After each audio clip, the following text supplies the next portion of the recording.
ಕರ್ನಾಟಕದ ಮಹಾಜನಗಳೇ, ಆಗಸ್ಟ್ 26ಕ್ಕೆ ಬೆಂಗಳೂರಿನ ಟೌನ್ ಹಾಲ್ನಲ್ಲಿ ಪ್ರಜಾಕವಿ ಮಹಾಕವಿ ಗದ್ದರ್ ಅವರ ಮೊದಲ ವರ್ಷದ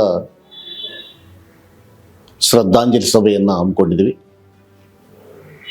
ಆ ಕಾರ್ಯಕ್ರಮಕ್ಕೆ ಇಡೀ ಕರ್ನಾಟಕದ ಎಲ್ಲ ಚಳುವಳಿಯ ನಾಯಕರು, ಎಲ್ಲ ಸಾಂಸ್ಕೃತಿಕ ತಂಡಗಳು ಅತ್ಯಂತ ಕ್ರಿಯಾಶೀಲವಾಗಿ ಭಾಗವಹಿಸುವುದರ ಮೂಲಕ ಗದ್ದರ್ ಅವರಿಗೆ ಕೇವಲ ತೆಲಂಗಾಣ ಅಷ್ಟೇ ಅಲ್ಲ, ಇಡೀ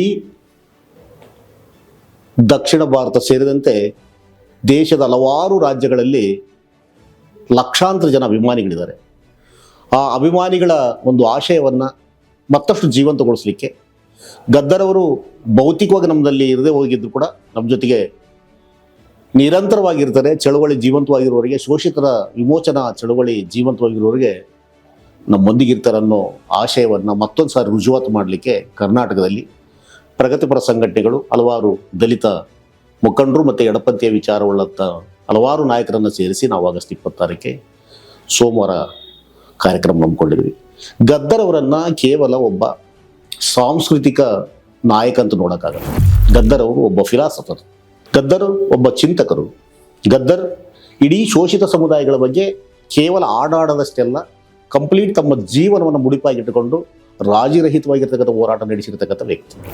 ಇಂಥ ವ್ಯಕ್ತಿಯ ಒಂದು ಆದರ್ಶಗಳನ್ನು ಇಂದಿನ ಯುವಜನತೆ, ಅದರಲ್ಲೂ ವಿಶೇಷವಾಗಿ ಶೋಷಿತ ಜನರ ಹೋರಾಟವನ್ನು ಮುನ್ನಡೆಸ್ತಕ್ಕಂಥ ಮುಂಚೂಣಿ ನಾಯಕರು ಇವತ್ತು ಅತ್ಯಂತ ವಿಮರ್ಶಾತ್ಮಕ ನೋಡ್ತಕ್ಕಂಥ ಒಂದು ಕಾಲಘಟ್ಟ ಆಗಿರೋದ್ರಿಂದ ಆ ಒಂದು ವಿಚಾರ ವೇದಿಕೆ ನಾವು ಹಮ್ಮಿಕೊಂಡಿದ್ವಿ. ಆ ಕಾರ್ಯಕ್ರಮಕ್ಕೆ ಗದ್ದರ್ ಅವರ ಸುಪುತ್ರಿ ಡಾಕ್ಟರ್ ವೆನ್ನೆಲ ಬರ್ತಾರೆ.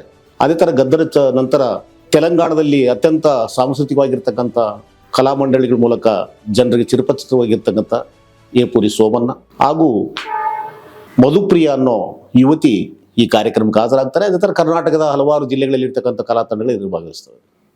ಗದ್ದರ್ ಅವರು ನಾನು ಮೊದಲೇ ಹೇಳಿದಂಗೆ ಕೇವಲ ಒಂದು ಚಳುವಳಿಯ ವಸ್ತು ಅಲ್ಲ, ಇಡೀ ಎಲ್ಲ ಶೋಷಿತ ಚಳುವಳಿಯ ಜೀವಾಳವರಾಗಿದ್ದರು. ಎರ ಚೊಕ್ಕೆ ಸುಕೋನಿ ಎರ ಜಂಡ ಬಟ್ಟು ಕುಂಟೆ ಎರು ಪೆಟ್ಟೈತಾವುರೋ ನೀ ಗುಂಡೆಲ್ಲ ನಾನು ಪುಂಟೆ. ಕೆಂಬಾವುಟವನ್ನು ಹಿಡಿದು ಮಾತ್ರಕ್ಕೆ ನೀನು ಕಮ್ಯುನಿಸ್ಟ್ ಆಗಲ್ಲ, ನಿನ್ನ ಗುಂಡಿಗೆಯಲ್ಲಿ ಶೋಷಿತರ ಪರವಾಗಿರ್ತಕ್ಕಂಥ ಯೋಚನೆಗಳು, ಶೋಷಿತರ ಪರವಾಗಿರ್ತಕ್ಕಂಥ ಕಾಳಜಿ ಇಲ್ಲ ಅನ್ನೋದನ್ನ ಗದ್ದರ್ ಪದೇ ಪದೇ ತಮ್ಮ ಮಾಡುವ ಮೂಲಕ ನೆನೆಸ್ತಿದ್ರು. ಗದ್ದರ್ ಅವರನ್ನ ಈ ಸರ್ಕಾರಗಳು, ಆಳುವ ಸರ್ಕಾರಗಳು ಜನಪರವಾಗಿ, ದಲಿತರ ದಮನಿತರ ಪರವಾಗಿ ಧ್ವನಿ ಎತ್ತಲಾರ್ದಂಗೆ ಭೌತಿಕವಾಗಿ ಮುಗಿಸ್ತಕ್ಕಂಥ ಹಲವಾರು ಪ್ರಯತ್ನಗಳಾಗಿದ್ದಾವೆ. ಇಡೀ ಪೊಲೀಸ್ ವ್ಯವಸ್ಥೆನೇ ಅವರನ್ನು ಭೌತಿಕವಾಗಿ ನಿರ್ನಾಮ ಮಾಡ್ತಕ್ಕಂಥ ಹಂತಕ್ಕೆ ಹೋದಾಗ ಗದ್ದರ್ ಮತ್ತೆ ಜೀವಂತವಾಗ್ತಾರೆ. ವಾಸ್ತವವಾಗಿ ನಮಗೆ ಯಾವುದೇ ಪವಾಡಗಳಲ್ಲಿ ಅಥವಾ ಆಧ್ಯಾತ್ಮಿಕವಾಗಿರ್ತಕ್ಕಂಥ ವಿಷಯಗಳಲ್ಲಿ ಅಭಿಮತ ಇಲ್ಲ. ಆದರೆ ಗದ್ದರ್ ಅವರು 6 ಗುಂಡುಗಳು ಬಿದ್ದಂತರು, ಪೊಲೀಸರ ಬಂದೂಕಿನ ಗುಂಡುಗಳ ಮೂಲಕ ರಕ್ತ ಸಿಕ್ತವಾಗಿರ್ತಕ್ಕಂಥ ಮಡುವಿನಲ್ಲಿ ಸಿಕ್ಕೊಂಡು ಮತ್ತೊಂದು ಸಾರಿ ಚೇತರಿಸಿಕೊಂಡು ಜನರಿಗೋಸ್ಕರ ಆಡ್ತಾರೆ. ಅವ್ರು ಹೇಳ್ತಾರೆ, ನನ್ನಡದ ತಾಯಂದೀರೆ ಓರಾಡೋ ಹಣ್ಣಂದೀರೆ ಹಾಡಾಗಿ ಬರ್ತೀನಮ್ಮೋ ನನ್ನ ತಾಯಂದೀರೆ, ನಿಮ್ಮ ಪಾದ ಮುಟ್ಟಿ ನಮಿಸುವೆ ನಮ್ಮೋ ನನ್ನ ತಾಯಂದೀರೆ, ಎದುರಾಳಿ ಒಡೆದ ಗುಂಡು ಎದೆಗುಂದ ಬೇಡ ಅಂತು, ಪಕ್ಕೆಲಬು ಒಕ್ಕಾಗುಂಡು ಪರವಾಗಿಲ್ಲ ಅಂತು, ಕಿಡ್ನಿಗೆ ಒಕ್ಕಾಗುಂಡು ಶೆಡ್ಡು ಒಡೆಯಬೇಕಂತು, ಎಡಗೈಗೆ ಬಿದ್ದಾಗುಂಡು ಎತ್ತು ಕೆಂಪು ಜಂಡ ಅಂತು, ಬೆನ್ನು ಮೂಳೆ ಒಕ್ಕಾಗುಂಡಮ್ಮೋ ನನ್ನ ತಾಯಂದೀರೆ, ಬಾಂಬಾಗಿ ಸಿಡಿಯಬೇಕಂತೋ ನನ್ನ ತಾಯಂದೀರೆ, ನನ್ನಡದ ತಾಯಂದೀರೆ ಹೋರಾಡೋ ಅಣ್ಣಂದೀರೆ, ಪದವಾಗಿ ಬರ್ತೀನಮ್ಮೋ ನನ್ನ ತಾಯಂದೀರೆ, ನಿಮ್ಮ ಪಾದಕ್ಕೆ ನಮೆಸುವೆ ನಮ್ಮೋ ನನ್ನ ತಾಯಂದೀರೆ.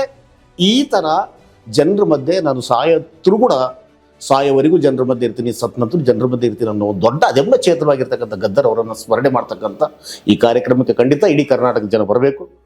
ಅವರು ಕೇವಲ ಒಂದು ಜಾತಿ ಧರ್ಮಕ್ಕೋಸ್ಕರ ಸೀಮಿತವಾಗಿರ್ತಕ್ಕಂಥ ವ್ಯಕ್ತಿ ಅಲ್ಲ, ಅತ್ಯಂತ ಜನಮಾನಸವನ್ನು ವಿಶಾಲ ಹೃದಯದಿಂದ ಪ್ರೀತಿಸಿರ್ತಕ್ಕಂಥ ವ್ಯಕ್ತಿ. ಅಂಥ ವ್ಯಕ್ತಿಯ ಸ್ಮರಣೆಯನ್ನು ಮಾಡೋದ್ರ ಮೂಲಕ ಅವರ ಆಶಯಗಳನ್ನು ನೆರವೇರಿಸ್ತಕ್ಕಂಥ, ಈಡೇರಿಸ್ತಕ್ಕಂಥ ಒಂದು ದೊಡ್ಡ ಸಂಕಲ್ಪಕ್ಕೆ ನಾವು ಒಂದು ಸಣ್ಣ ಸಭೆಯನ್ನು ಮಾಡ್ತಾ ಇದ್ದೀವಿ. ಆ ಸಭೆ ಮೂಲಕ ಇಡೀ ಕರ್ನಾಟಕದ ಜನತೆ ಮತ್ತೊಂದು ಸಾರಿ ಗದ್ದರ್ ಅವರನ್ನು ತಮ್ಮ ಗುಂಡಿಗೆ ಎತ್ಕೊಂಡು ಗದ್ದರವರ ಆಶಯಗಳನ್ನು ಈಡೇರಿಸ್ತಕ್ಕಂಥ ಶಪಥ ಮಾಡ್ತಕ್ಕಂಥ ಒಂದು ಸಂಕಲ್ಪ ಸಭೆ ಇದಾಗಿರೋದ್ರಿಂದ ಕರ್ನಾಟಕದ ಎಲ್ಲ ಜನವರ್ಗಗಳು, ಗದ್ದರ ಅನುಯಾಯಿಗಳು, ಗದ್ದರ ಅಭಿಮಾನಿಗಳು, ಗದ್ದರ ಬಗ್ಗೆ ಪ್ರೀತಿ ಇರ್ತಕ್ಕಂಥ ಅವರನ್ನು ಸಾಕಿ ಸಲಹಿದಂಥ ಅಸಂಖ್ಯಾತ ಜನರು ಮತ್ತೊಂದು ಸಾರಿ ಆ ಸಭೆಗೆ ಹಾಜರಾಗೋದ್ರ ಮೂಲಕ ಗದ್ದರವರ ಸ್ಮರಣೆಯನ್ನು, ಗದ್ದರವರ ಅಗಲಿಕೆಯನ್ನು ಮತ್ತೊಂದು ಸಾರಿ ಪರಿಪೂರ್ಣವಾಗಿ ತುಂಬತಕ್ಕಂಥ ಚಳವಳಿಯನ್ನು ಮುನ್ನಡೆಸ್ತಕ್ಕಂಥ ಒಂದು ದೊಡ್ಡ ಆಶಯದೊಂದಿಗೆ ನಾವೆಲ್ಲರೂ ಒಂದು ಕಡೆ ಸೇರೋಣ. ದಯವಿಟ್ಟು ತಾವೆಲ್ಲರೂ ಈ ಕಾರ್ಯಕ್ರಮಕ್ಕೆ ಬರಬೇಕಂತ ಮತ್ತೊಂದು ಸಾರಿ ನಾನು ಆಹ್ವಾನಿಸ್ತಾ ಇದ್ದೀನಿ.